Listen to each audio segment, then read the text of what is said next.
You know, the nicest jails are in Australia. The worst are in Spain. What law did you break in Spain? I killed a man. Just now you almost killed a girl. Is there a law against that? Try it. You won't like the jails in America. So they put you in jail for murder in this country? I didn't think so. There was a man killed his wife in Frisco last week. She'd gone to the icebox for a bit of supper. He thought she was a burglar, he said. He shot her 5 times in the head.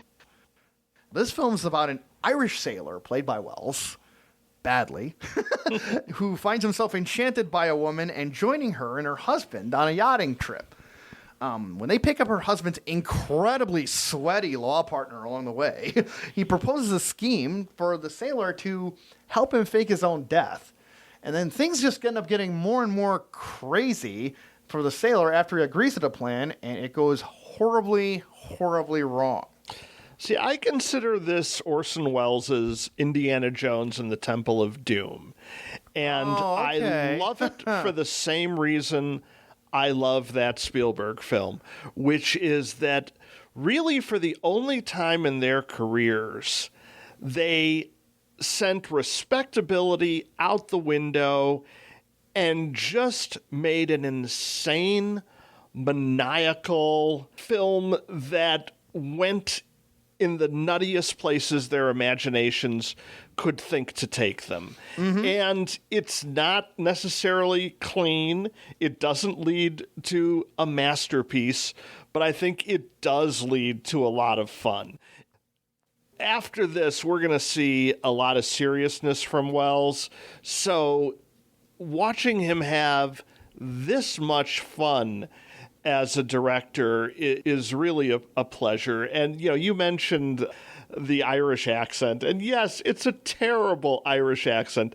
I also think it's a hysterical Irish accent. I laugh every time I hear it. Mm-hmm.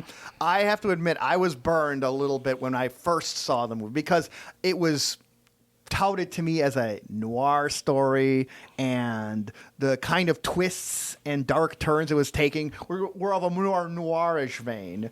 I was not expecting it to be zany, which is what this movie is. It's totally zany, but the accent is key. It really is. When you hear your hero talking in a voice that's supposed to technically be Irish, but in reality you expect him to ask people to stay away from his Lucky Charms, that's a clue. That's a very big clue that what you are watching is not meant to be taken seriously. Right, even though it is working in the noir format.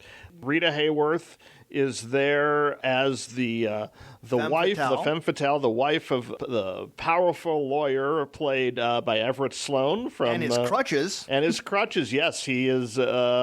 Not since Richard III has a disability been used to portray such menace. And Everett Sloane deserves a lot of credit here after playing such a kindly character in Kane. He really does bring the evil in this one. So you do have the noir tropes. They're just taken in weird directions, which probably doesn't get weirder than the fellow you described as the sweaty guy, who is played by Glenn Anders as George Grisby, who,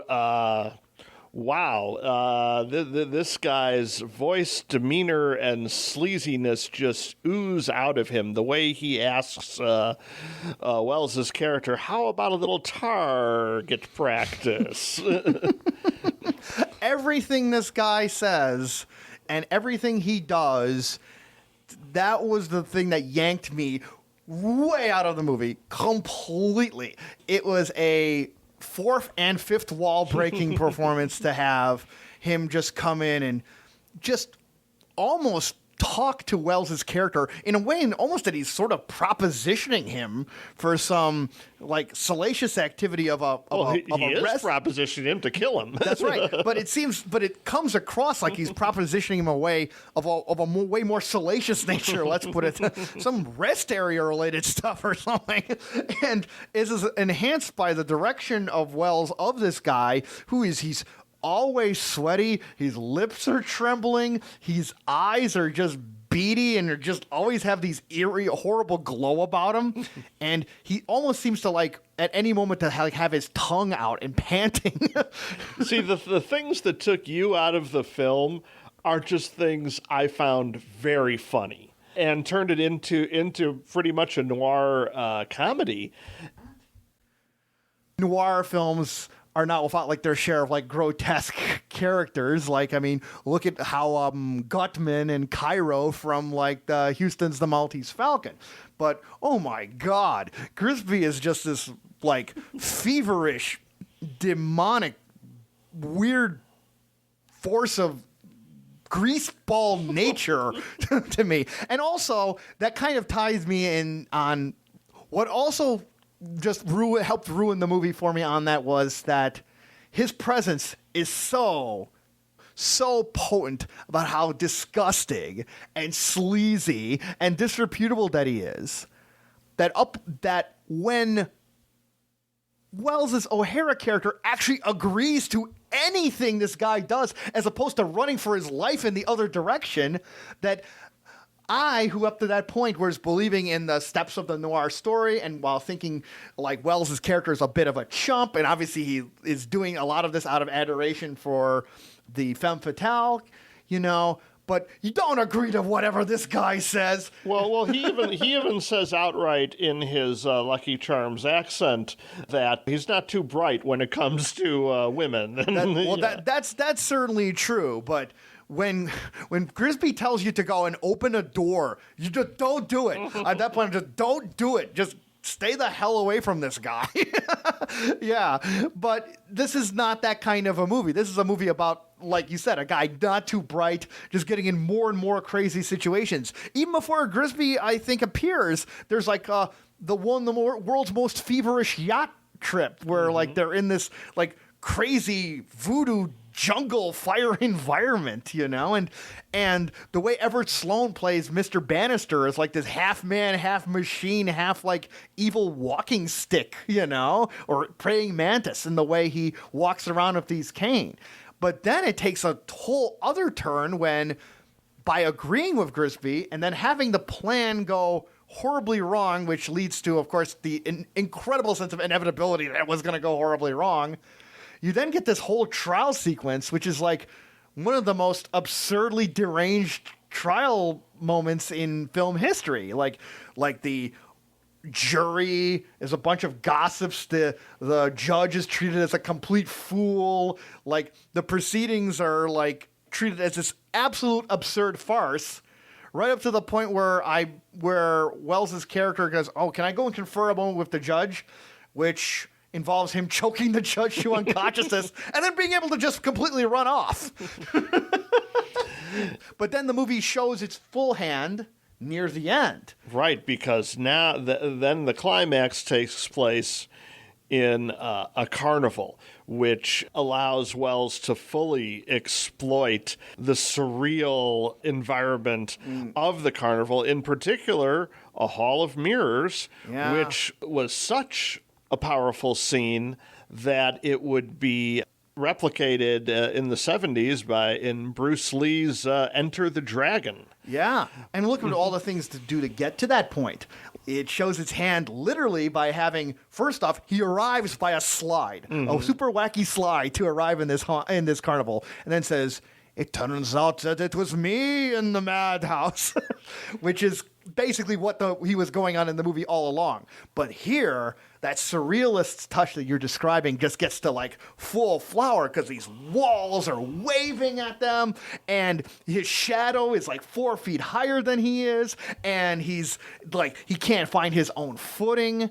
And then he sees himself, Bannister, and Bannister's wife are all in this hall of mirrors. So you have the ultimate takeoff of the Mexican standoff. You have the 8-dimensional Mexican standoff as hundreds of Everett Sloanes are pointing their guns at hundreds of O'Haras and pointing at hundreds of guns at the femme fatale. And then when the bullets start flying, you literally have one of the most pure cinematic moments, not in the sense of expression, but just in the sense that only in a film could you have just these fragments of images of all these people just all flying in all directions. And when your view of one person just gets changed in a shower of shards to a view of another person.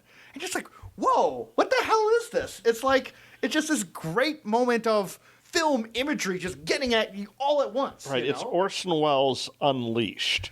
Yes, right. And again, that's why I love this film. There's no controls, but it would not be an Orson Welles film if there wasn't then a sad story about studio interference not again. as well.